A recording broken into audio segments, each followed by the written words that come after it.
पश्चिम बंगालमधून चरसची विक्री करण्यासाठी आलेल्या एका तस्कराला ठाणे गुन्हे शाखेनं बेड्या ठोकल्या। पोलिसांनी आरोपीकडून 5,50,00,000चा चरस जप्त केलाय।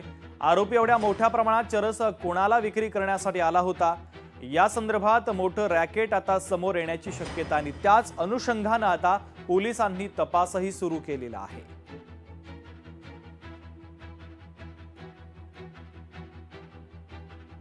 संशयित इसम शनिवार अली राहणार कोलकाता पश्चिम बंगाल यास ताब्यात घेण्यात आले। त्याच्याकडून 5 किलो 50 ग्रॅम चरस हा अंमली पदार्थ जप्त करण्यात आला, ज्याची किंमत अंदाजे 5,50,00,000 इतकी आहे।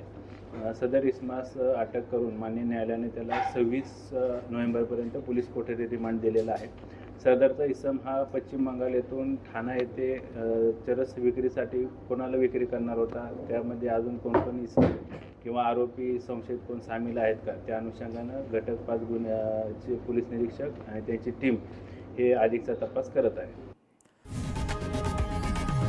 लोकशाही मराठी ऐका, पहा, जागरूक रहा।